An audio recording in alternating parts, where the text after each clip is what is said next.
حضرت امیر معاویہ رضی اللہ تعالیٰ عنہ کی صحابیت کوئی چھپی ہوئی بات نہیں ہے، نہ وہ چھپے ہوئے بندے تھے، سبحان اللہ، وہ بالکل ٹکر کے آدمی تھے پکے۔ یعنی حضرت امیر معاویہ رضی اللہ تعالیٰ عنہ کے بارے میں اگر کسی شخص کا یہ خیال ہوگا کہ وہ کوئی پچھلی صف کے بندے ہیں یا خاموش رہنے والے بندے ہیں یا کوئی دبنے والی شخصیت ہیں، ایسی بات نہیں ہے۔ زندہ بھی چھپی ہوئی شخصیت نہیں ہے، ابو سفیان بھی چھپے ہوئے نہیں ہیں۔ ابو سفیان کئی غزوات میں رسول اللہ صلی اللہ علیہ وسلم کے مقابل آئے۔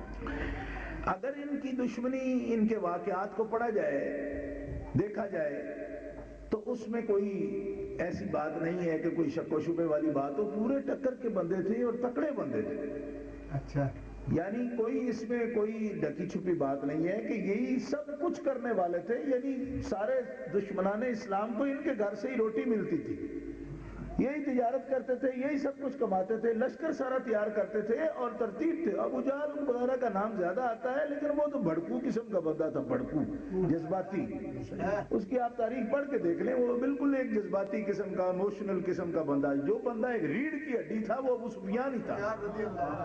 تو جب تک دشمن تھے اور پکے دشمن تھے، ڈنکے کی چوٹ دشمن تھے۔ زندہ بھی بڑی تکڑی عورت تھی۔ حضرت زندہ کے بارے میں پتہ ہے نا آپ کو کہ حضرت امیر حمزہ کو قتل ہی انہوں نے کروایا تھا، قتل کروایا۔ اور اس بارے میں ہمیں کوئی صفائی نہیں دینی کہ وہ دشمن نہیں تھے، دشمن تھے ہی، وہ گاری وہ دشمن تھا۔ اور ایک حضور کا نہیں، پورے بنو ہاشم کا۔ کیوں کہ ٹکر کے شریک تھے نا بھائی، حضور کے نہیں، حضور کے والد کے بھی، حضور کے دادے کے بھی، پردادے کے بھی، اور وہ بھی مانتے تھے کہ اگر ہماری ٹکر کا کوئی بندہ ہے تو یہی گھر ہے۔ اس پر بھی غور فرمائیں کہ وہ بھی مانتے تھے کہ اگر ہمارا اصل میں ہمارا کوئی مقابل ہے تو یہی لوگ ہیں۔ اس پر بھی غور رہے کہ کسی کو شریک ماننا بھی بڑی اوپر کی بات ہے۔